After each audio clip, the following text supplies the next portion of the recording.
dare you pull your head to the leader? Yeah, well, you didn't do what I wanted. Okay, then I'm out. I'm not going to help you guys actually get the bills that we all want. Yeah, well, you didn't do what I wanted. Okay, then I'm out. I'm not going to help you guys actually get the bills that we all want. Frothing at the mouth. I'm being funded by CIA. Why don't we win?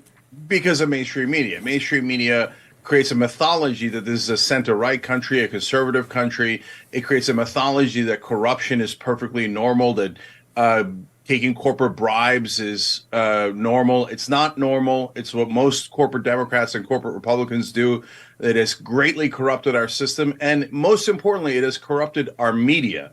The reason why I say it's most important is because that is where the voters get their information. If they get the wrong information, there's no way in the world they can make the right decision.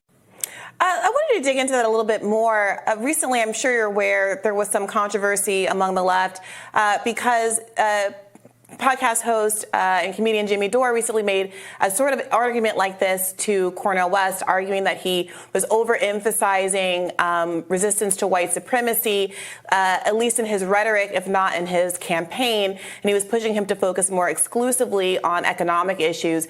How do you see that trade-off, and do you think that there needs to be a kind of hierarchy of things like economics over racial or social issues, or in the case of the argument that Jimmy Dore was making, a focus on COVID and being anti-mandate and anti-moratorium over something like the fight against white supremacy?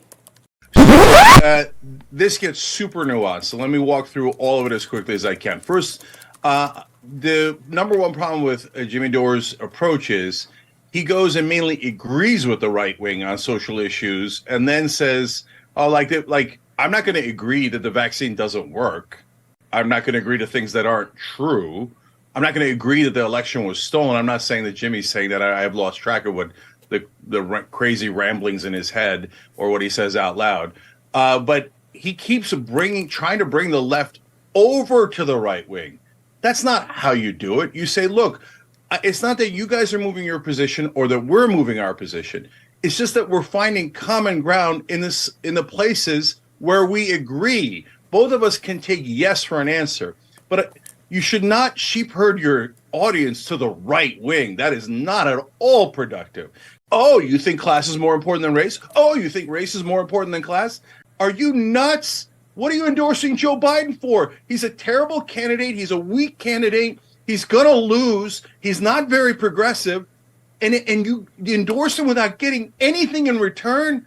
Don't you know even elementary politics? Use your leverage, for Christ's sake. Guys, you've got to trust me on the numbers. We're going to win these primaries. And mainstream media gets weaker by the day, and we get stronger by the day. Those primaries are ours. It's just like even today, why don't we have a more forceful primary against Biden? Because while the media whines and complains about Biden, the minute that anybody steps in the race, they go, how dare you pull your head to the leader? If you're a Democrat and you're a progressive, are you nuts listening to corporate media? No, do not ever listen to corporate media. Their job is to lull you back into sleep and make sure that you love the status quo and that you obey corporate rule. Do not do that. Go and fight in the primaries. It is not at all too late. Look, if these are the only choices we have, voting for Marianne Williamson in the primary is the biggest no-brainer a progressive should ever have. There's no reason in the world to vote for Biden. She's both a stronger candidate and a more correct candidate. So, but when you get into the Jimmys of the world, there's audience capture and there's financial interests. And then some have just lost their minds, in my opinion. Okay. And so, for example, Jimmy does a video that's pro-vaccine. It doesn't get a lot of views.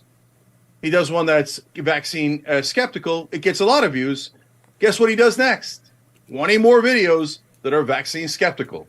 That's called audience capture. And you partly do it for the ego and you partly do it for the money. And it takes strength not to go in that direction.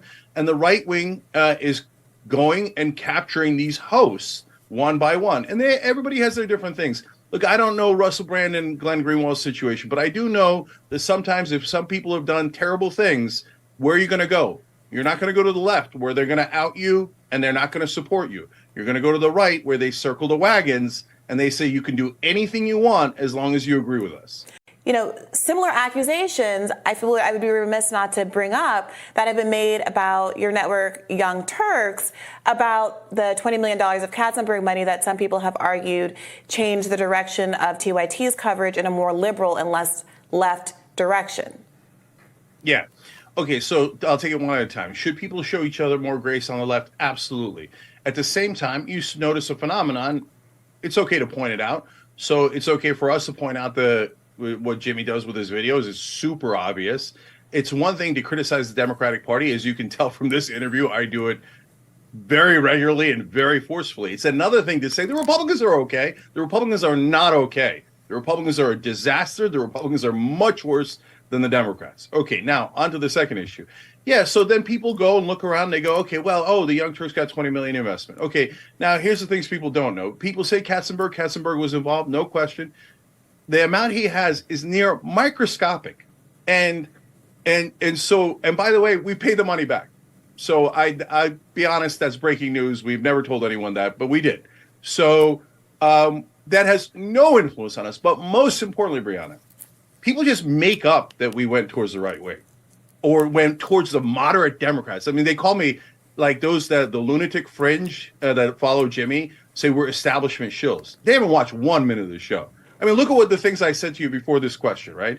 Does it look like a 1% pro-establishment?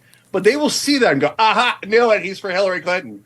Well, look, I can't help you if you're not dealing with facts and logic.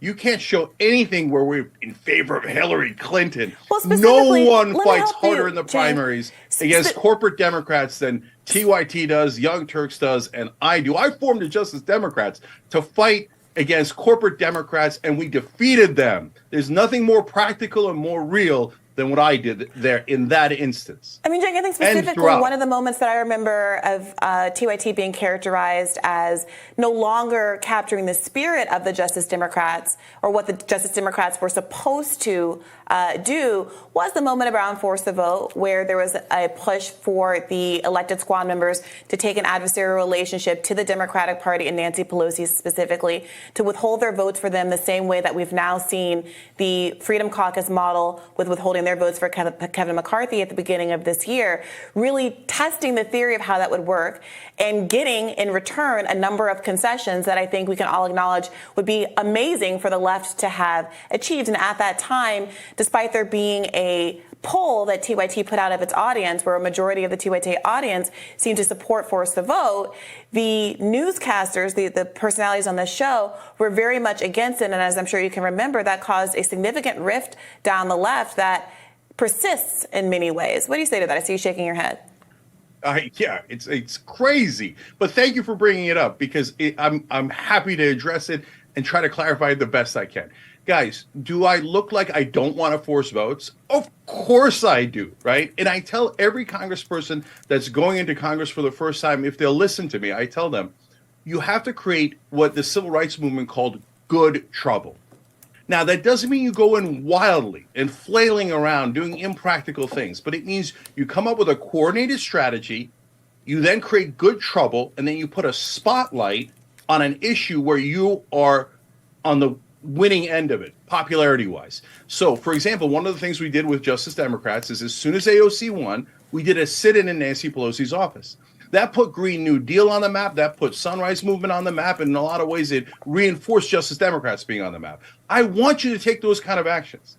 But you have to actually use your mind and independent judgment as to which action to take. So Force the Vote, Jimmy comes to me. Back then, we're still friends and allies.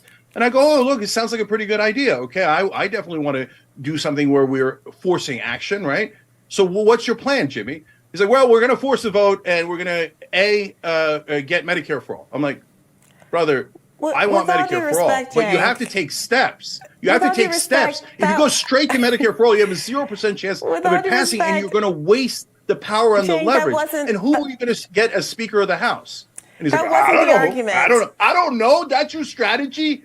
No, I'm not going to agree with a moron who has no strategy, no plan, not at all practical. We could have forced the vote on $15 minimum wage, and we could have won that vote. But instead, the force the vote were like, yeah, well, you didn't do what I wanted. Okay, then I'm out. I'm not going to help you guys actually get the bills that we all want.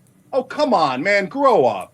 It seemed that Jimmy Dore, you've expressed some animosity toward him several times during our short conversation here. I do think if those personal animosities were not at play, maybe we could have been in a world where you were listening to myself, Crystal Ball, Kyle Kalinske, other figures on the Cornel West, Chris Hedges, who were also advocating for this and who were being very clear that there were any number of demands. I wrote an article in Current Affairs that set all of this out contemporaneously, so you can go back and look, that it wasn't this idea that we were going to hold the vote and magically get Medicare for all. And to the extent that that was your presumption Brianna, or your belief, I do think that is a real problem in communication on the left. That you guys wanted at the time. Name one other concession. At the time, don't make it up now. At the time, name one other thing you guys want. I invite you and the rest of the audience to go look at an article I wrote in the Current Affairs magazine in November of 2020, in which I consulted with David Sirota and included a list of subsequent ancillary demands that he had written up in his own publication. And I linked to them and say that these are also important. The important thing is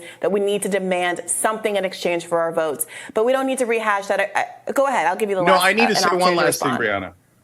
I need to say one last thing. You guys make it sound like we're the ones who have animus. No, be clear about how this thing started. As I told you in the beginning, I said, well, that's interesting. Let's have a conversation about strategy. And the minute I said, let's have a conversation about strategy, Jimmy said that we were taking money from the CIA and Nancy Pelosi. You just mentioned David Sirota. He also attacked David Sirota. He also attacked Amy Goodman from Democracy Now! And insinuated she was working with the CIA. So then I thought, well, no, I'm not going to work with a lunatic who thinks that Amy Goodman might be working with the CIA. And second of all, I didn't start the fight. This lunatic comes in frothing at the mouth. I'm being funded by CIA and Nancy Pelosi. How are you supposed to have a rational conversation with an absolute lunatic like that? And then you guys think we started it? Are you insane? I didn't say you started it. I don't care about the personalities. Cenk, you're talking about personalities. I'm talking about issues. All I know is that David Sirota supported Force the Vote. I had him on my podcast talking about it many times. That's not yes, true. Yes, he did. No, and he didn't. continues to be an advocate that I value and respect a great deal. And he is able, as a mature person, to tease away his personal feelings about human beings that he might share an idea with or a strategy with, and the underlying strategy. And I really do hope that we see more of that on the left and less of a focus on who it is that's delivering a certain kind of a message, especially if you're right, Cenk, and it's going to require a united and powerful independent media force in order to actually ever get a progressive into office. Thank you so much for joining us today and talking through some of these tough issues. No problem. And you guys are funded by the CIA. But I'm sure you won't take offense at that. So just be cool. Be cool. Let's agree on policies. But you're obviously, Brianna have bought her house, has a Mercedes and a Rolls Royce, all funded by Hillary Clinton and the CIA. But it's cool. It's cool. How dare you put your head to the leader? Yeah, well, you didn't do what I wanted. Okay, then I'm out. I'm not going to help you guys actually get the bills that we all want. Yeah, well, you didn't do what I wanted. Okay, then I'm out. I'm not going to help you guys actually get the bills that we all want. Frothing at the mouth. I'm being funded by CIA.